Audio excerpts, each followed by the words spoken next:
Statements and opinions made on the following program are not necessarily those of this station or its affiliates.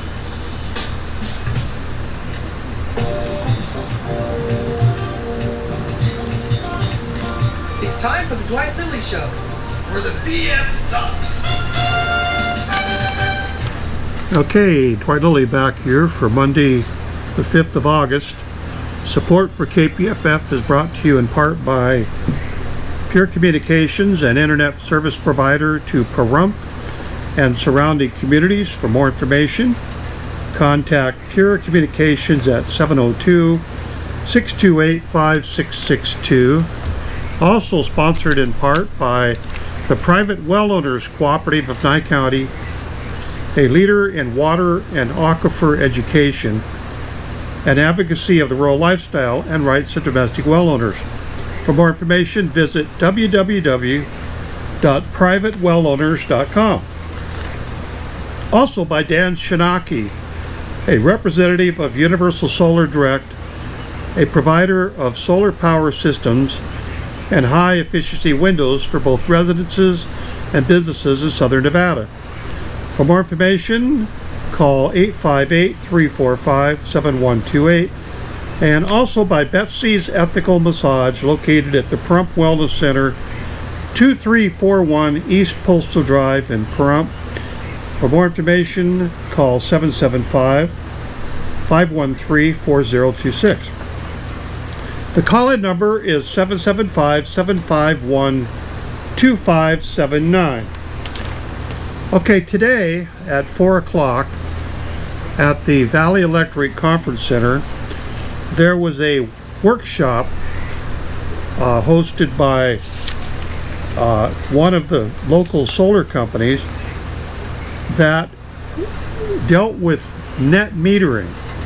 Now, as you folks out there know that listen to the show on a regular basis, the Valley Electric Board of Directors and the interim CEO have broached the subject on whether or not to modify the existing net metering program. It hasn't been done yet. Nothing has changed. The net metering program that's been in existence for years and years and years and years and years is still in place. There was a large crowd. Those of you that know how large the conference center, I don't know how many people fit in there, but I would say 80% of the seats were filled, and then there was quite a few people standing in the back. So the equivalent would be, I would say, it would have filled all of the seats, and then there would have been still some left over. That's how many people, because there's a lot of interest in this program, a lot of concern, especially by solar companies. I mean, people that have solar power at their residences or businesses. Interim CEO Richard Peck spoke for a few minutes, talking about that it's up to the members to decide whether to change the program or not. And then he had a presentation that was presented by several, I assume they were staff members at Valley Electric. I didn't catch that part.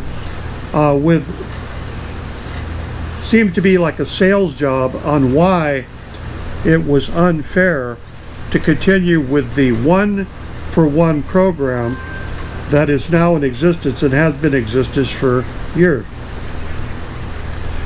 Everything presented was against the current program. Nothing presented was for the current program, or even bettering the current program for those who've invested tens of thousands of dollars in solar panels and system. It was opened up for people to give comments and ask questions, and quite a few people did. The meeting went on for not quite 2 hours. Even though it had been scheduled for 2 hours, it probably pretty much lost its steam with everybody having spoke that wanted to speak, and people dispersed and went their separate ways. I got up and spoke because one of the items that was mentioned was that the newly formed policy committee would be the sitting down and looking over the program and deciding what changes would be presented to the board of directors for approval in the program, if any. I was a little bit suspicious about this because when the emphasis seemed to be by the company side and the CEO that, well, you members are going to decide what direction this program goes, I got to thinking, well, I wonder which members are on the policy committee. Meaning, are they members that have solar energy and know quite a bit about solar, the costs of it, the benefits of it, the reason they got solar to begin with? Why would somebody go spend tens of thousands of dollars if there wasn't a benefit to themselves and also to the community? I knew that the state was very much interested in it because the legislators passed a couple of years ago legislation addressing net metering and being very pro net metering and pro solar energy, and in fact stipulated in the bill, in the new law, that a certain percentage of a electric company's power had to come from green energy, whether it was wind, solar, geothermal. I guess that would pretty much cover what we have available here in Nevada. But needless to say, I thought there's something going on here. So I asked, when I got up to the microphone, I asked the question at the interim CEO and the board of directors, how many people in the room had solar power? How many people on the policy committee that would be taking up the net metering program had solar power? Because it makes sense that you would want a representative group of solar power owners to be sitting down when a policy for all Valley Electric members would be discussed. And I never got an answer from the board of directors or from the management that was present or from Richard Peck, the interim CEO. So I notified them at that point at the microphone that I would be, as a member, I believe that I should be sitting on the committee, because the policy committee, because I have solar power and I could bring a perspective to the people that didn't have solar power, that were members, that they would not have because they don't have solar power, and bring points up that to be considered if a new policy was going to be put in place. At the end of the meeting, I went up and talked to the 6th district director, Dawkins, I think his name is. He is the head of the policy committee for the board of directors, been assigned to it. And I told him that, I said, I want to be on the policy committee addressing net metering. And he was polite to me. But I could tell by the board of directors were on their edge, having just sat through the meeting. And the lady that's blonde, that was to the, as I'm looking at him, to the left of him, I forget what her name is, she's a brand new director, she was shaking her head up and down as I was talking. In agreement, it looks like. I mean, why would you shake your head up and down? Now, what this Dawkins guy said, well, he said, it looks like there could be 2 committees after this meeting. And he said that the policy committee tentatively would be meeting at the end of August. I believe he mentioned August 27th, and I informed him that I would be there. And I intend to be there. Now, I know that they had a process for picking members of these advisory boards that you applied, but I'm now concerned that the system was rigged of choosing people because of the fact of the demeanor, the voice inflection, and body language being presented to me by the interim CEO and the other people from VEA. It looked like they had it already wrapped up by who they had chosen on these committees. And I don't believe that that's a fair way of addressing a program that is a valuable asset to Valley Electric cooperative members. And I told him that, and Deborah Strickland, commissioner from my District 5, in her comments towards the end of the meeting, one of the last people to comment, she got up with her concerns, and she also reiterated that she appreciated what I had said and that she thought it was right. What I had said is I'd said at least half the members of the policy board that would be addressing net metering should be made up of people that have solar power. They've got, they got a dog in the fight, in a sense. And a policy that's going to be updated needs to have all of the facts before update is concerned. I also brought up some points to consider that rebutted much of the argument of the one gentleman that stood up claiming that the rest of the cooperative members were subsidizing solar power owners' members. And I said, that's the most ridiculous, silly argument I've ever heard. And I'll explain you why, you the listener.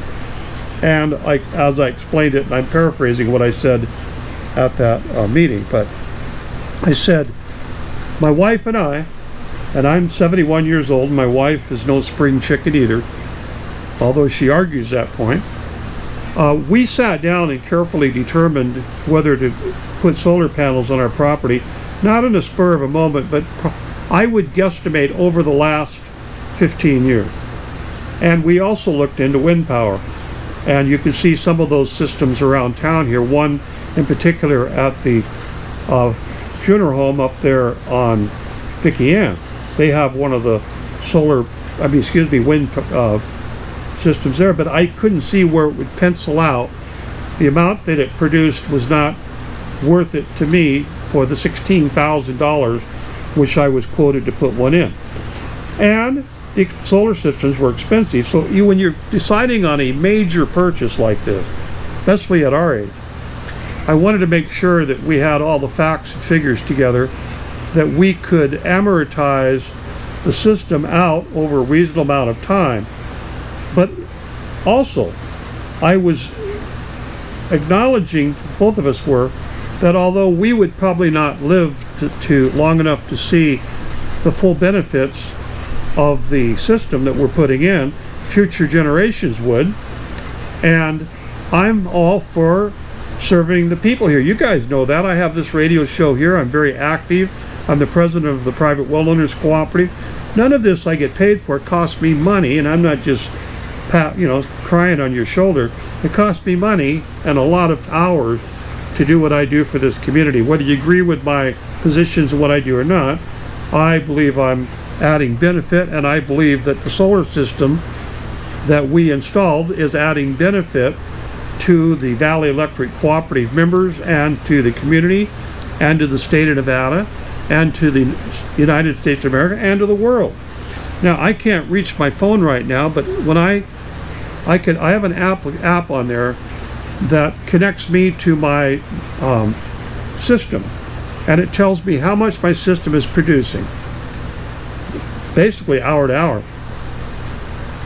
And at the bottom of the app, it shows you what I have saved in polluting factors, I guess you'd have to say. I've only had the solar system up and running since I believe the 27th of July, and we've saved, I should say, my wife and I, our system has saved the equivalent of 140 some trees and something around 4,400 pounds or tons or something, a lot of particles, pollutants, because that's what it would take for a conventional power plant, the electricity that I would be using if I wasn't using all green solar that doesn't pollute anything. I also noted to them, because I've done research on this, that with electricity, you know, the little electrical electrons, we're going to call, they seek the least resistance. And that's what it does. It seeks to go to ground by the least resistance it possibly can. Because one of the arguments that this guy that was saying how I and all other solar producers were causing cooperative was that, well, they have all these, you know, repairs they have to make on lines and equipment, all that. And so I rebutted that by saying, listen, when my solar panels produce electricity, what I'm not producing, I mean not using, is fed back through the net meter into the electric power lines. And what they do is they don't go back to some battery somewhere or some storage facility that Valley Electric or any other power company have and then sent out to customers. No, they go right to my next door neighbor because that's the closest and least resistance for that electricity to go. So it basically goes up the line and over the line to the neighbor's house. So there's really the only infrastructure that Valley Electric's involved in is the wire between my house and the pole to my neighbor's house. Maybe 300 feet of wire. And in the, I guess it'd be 29 years that our house has been at the location, there's never been a wire that's been changed. And so in the 16 years that I've been there, they've never came and had to replace the lines from my house because it's underground lines. I would know if they replaced it. Believe me, they've never had to do any of that. So their argument that I'm using infrastructure is wrong. Now, here's the next argument I made. If they change the net metering program, is what the proposal was when I talked to Richard Peck, the Valley Electric interim CEO, he wanted to, in my case, cut me from 11.9, whatever it is, cents credit, the credit I get for the power I put back in the system, down to, 75% of that. And so what I told him today, I said, listen, when I send power to the next door neighbor's house, you don't have to send power there. It's my power. I'm a electrical production company, is what I am in a sense. I'm producing power for my house, and the excess I'm producing for the neighbor's house. If the neighbor's not using all of it, then it goes to the next door neighbor to that, to the least resistant, least resistant for the electricity to flow. I'm producing that. They cooperative charges $20 service fee on every account.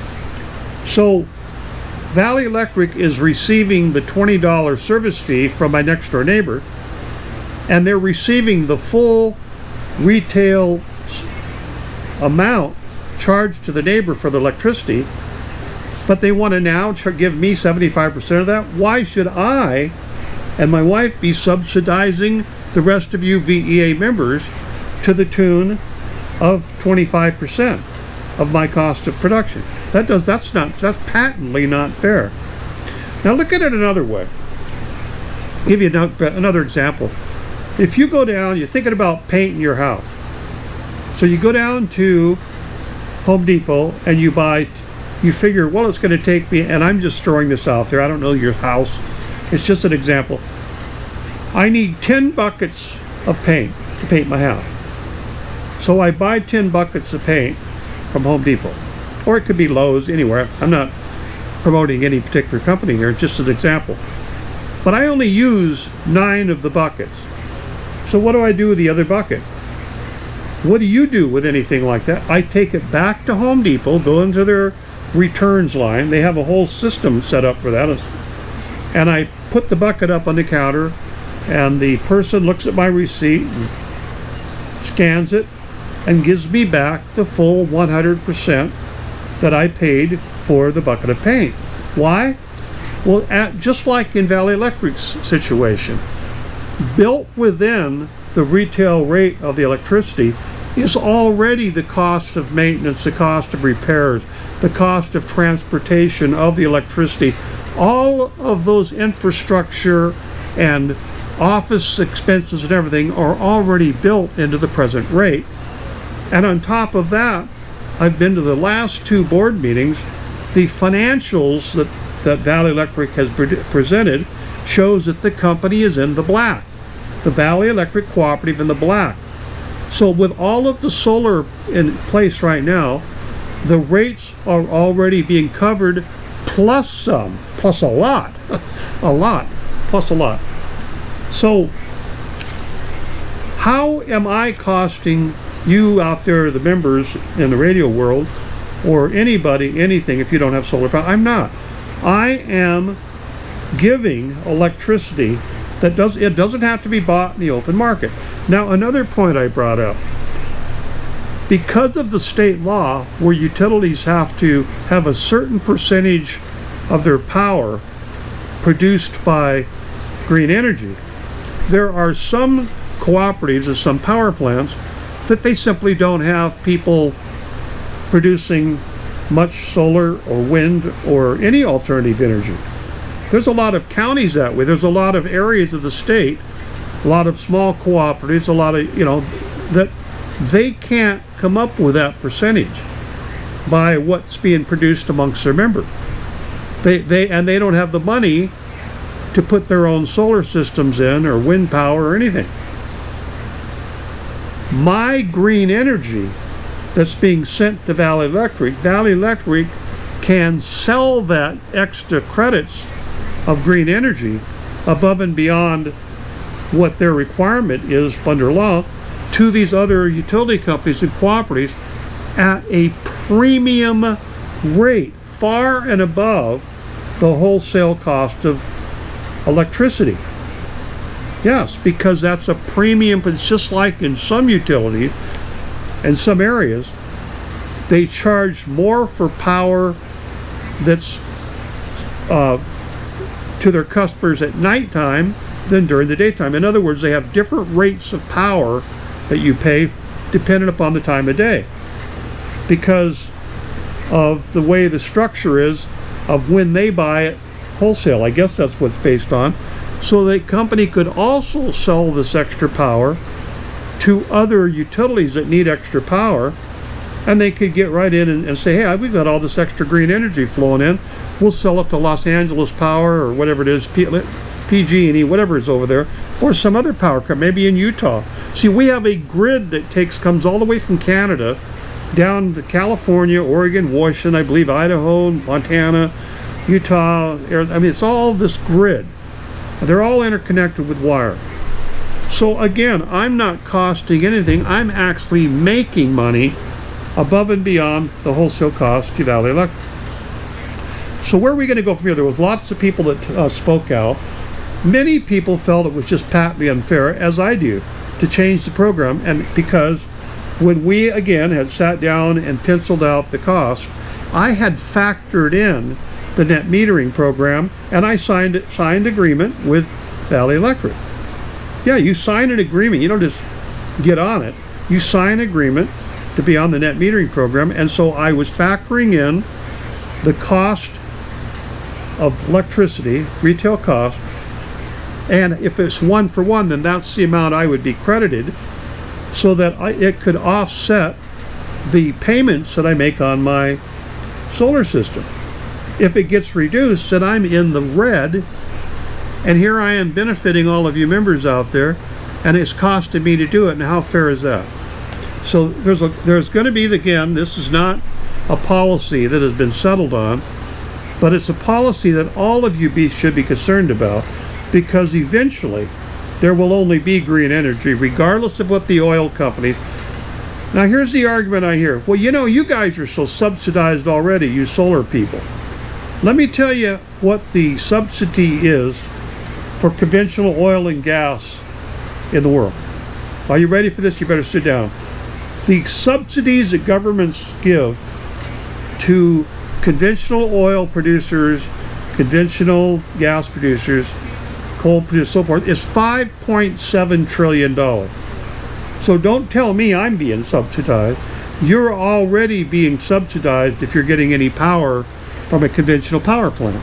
You've already been subsidized because the people that are drilling the oil wells and drilling this and piping it, they're getting a government subsidy out of, well, the taxpayer's pocket. Now, you know, why are we being picked on? This is another, you know, we were doing fine as a cooperative, no qualms whatsoever, until the board of directors and the former CEO got all fancy pants about them and basically damn near bankrupted Valley Electric Association. And Richard Peck, I got to commend him. He's come in and cut millions of dollars of fat that was in the system. Now the Valley Electric employees, who are also members, and they were there at the meeting today, look at what they're getting. They have the highest pay and benefit rates probably in the entire VEA system. Mr. Peck himself told me that the average Valley Electric employee, and I don't know if he meant just wages or benefits, or just wage, was $47, I believe, dollars an hour. It was either $47 or $49 an hour. How many of you out there in my listening audience are earning through wages or through your retirement benefits and investments $47 to $49 an hour? How many? Raise your hand. Well, unless you're a government employee, some of them make that. Most people are not making that kind of money. So it's been a very lucrative deal for people that work for Valley Electric, and an extremely lucrative deal for the board of directors for their compensation, and an extremely good deal for former CEO Husted, that if you looked at the salary and benefits he was getting, it would be enough to, well, it's a lot. It's in the hundreds and hundreds of thousands of dollars. Yes. So I don't know where this is going to go. I believe that if you members out there, or if the directors of Valley Electric are listening to this, or CEO Peck is listening to this, it would be patently unfair and immoral to come after my wife and I and try to reduce the net metering program, because we did this not just for ourselves. We're not getting anything out of it since, and it won't be, my system will not be paying for itself for decades. I'll be dead. So will she probably. I'm benefiting this community, and so are the other solar owners here, because most of them are like me. They're retirement age. We're giving because we care. We believe in it. Why don't they believe in it as much as we do? If they did, you would think they would want to enhance. Yeah, let's have a workshop where we can enhance the benefits being paid to those great members we have that stepped up to the plate and invested and financed and took the risk of putting their own power plant in at their place. You know, I don't have anybody from VEA coming out and cleaning the bird crap off of my panels. I don't have anybody dusting them off. It's my insurance covering them if something happens. Anyway, I got to take a break. This is Dwight Lilly. I'll be right back.